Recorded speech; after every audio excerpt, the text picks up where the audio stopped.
La jueza Karen Atala habló por primera vez en audiencia pública sobre su caso durante la sesión de la Corte Interamericana de Derechos Humanos en Bogotá, Colombia.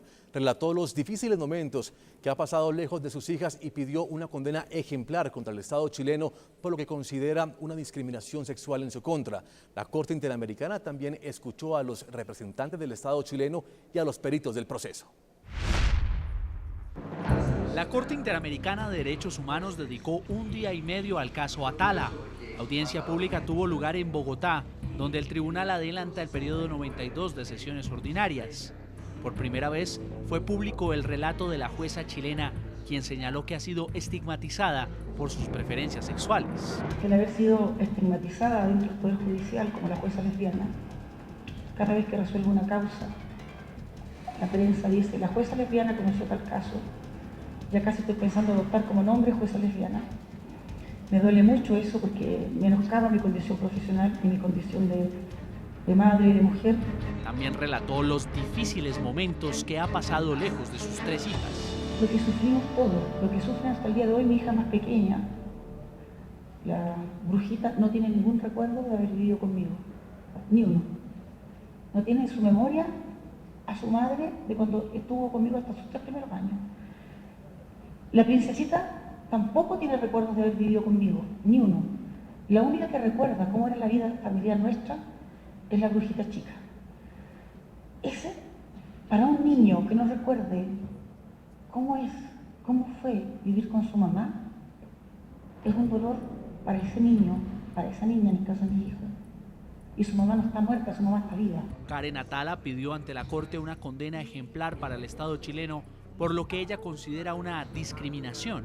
Yo quisiera, y se lo digo sinceramente, si la Corte ojalá coja esto y sancione al Estado de Chile, para que nunca más un tribunal de la República se considere censor de lo que es normal o anormal en una familia o en una sociedad. Para que no pase de nuevo que otra madre, como ya está pasando en Chile por esta jurisprudencia, le vuelvan a quitar sus hijos por su orientación sexual. Los representantes del Estado chileno presentaron sus argumentos y respaldaron el fallo de la Corte Suprema de Justicia que le quitó la custodia de sus hijas a Karen Atala. El Estado de Chile ha venido sosteniendo que la sentencia de la Corte Suprema no es discriminatoria en razón de la orientación sexual de la madre, por cuanto el fundamento de la decisión de dicho tribunal fue el resguardar el interés superior de las niñas en el sentido de determinar cuál de los padres ofrecía mejores condiciones para su desarrollo integral en consideración a la edad de las niñas en ese momento, en base a la prueba rendida en autos. La Corte Interamericana también escuchó los testimonios de varios peritos ofrecidos por la defensa de la jueza Atala.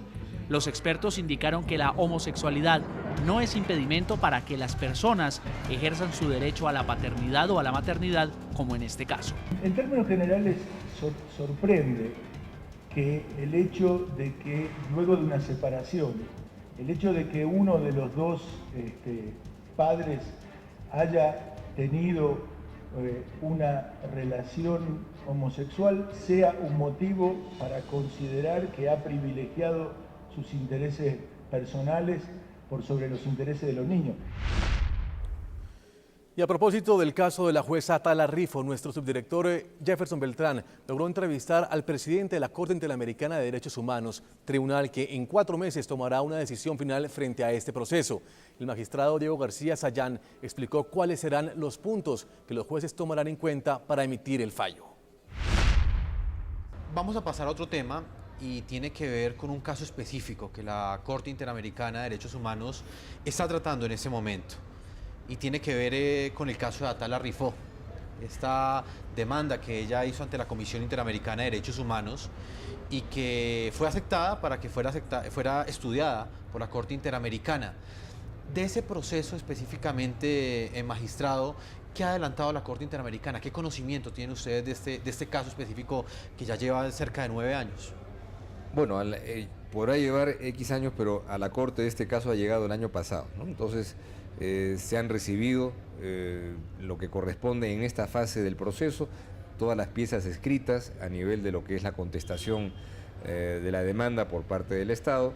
el escrito de argumentos y pruebas por parte de la presunta víctima, además de lo que ha presentado la Comisión Interamericana de Derechos Humanos. Y aunque tuviera yo un criterio personal sobre el caso, que no lo tengo todavía, quiero informarme más y mejor sobre el tema, no lo podría compartir en este momento, simplemente poner de manifiesto que este es el primer caso con este tipo de materia que llega a la Corte Interamericana de Derechos Humanos, lo que no lo hace más importante que los otros casos, pero sí particularmente novedoso para los temas que la Corte ha tratado en esta materia, y ahí entran una serie de derechos que tienen que ver con intereses que pueden ser contradictorios, el derecho a la no discriminación, los derechos de la familia y otros aspectos que la Corte tendrá que ponderar en su momento, pero sobre la base naturalmente de lo que tiene que ser por obligación convencional el criterio de interpretación de la Corte, que es la protección de los derechos humanos, y siempre la Corte tiene que preferir la opción que avance más en la protección de los derechos humanos, porque a eso la obliga la Convención Americana que creó la Corte. El tema de los derechos sexuales y el derecho a la no discriminación es uno, digamos, de los puntos centrales de esta demanda que ustedes están estudiando. Estos derechos están, digamos, dentro de la Convención de Derechos Humanos de la Organización de Estados Americanos. Mira, el tema de la no discriminación es uno de los puntos fundamentales del derecho internacional de los derechos humanos. Y la no discriminación tiene una serie de variantes, de componentes y de matices, que va desde la obligación del Estado de no discriminar, ¿no?, en función de aspectos más o menos evidentes como la edad, la raza y otros, hasta otros que implica la obligación del Estado de asegurar una práctica de no discriminación, que al que ha sido discriminado se le dé ciertas garantías adicionales y especiales para poder equilibrar un poco la balanza de la historia. Expresamente el tema de la discriminación por orientación sexual no está con esas letras previsto en la Convención Americana sobre Derechos Humanos. Yo cumplo con decir eso, no estoy aquí adelantando ningún criterio ni ningún juicio, pero como es evidente, un instrumento general de derechos humanos establece los principios y los criterios fundamentales, y es a partir de ellos que el tribunal que tiene que interpretar, por creación de ese mismo instrumento que es la Convención, que es la Corte Interamericana, va sacando sus propias derivaciones de una serie de estipulaciones que son por definición bastante generales en la Convención Americana sobre Derechos Humanos.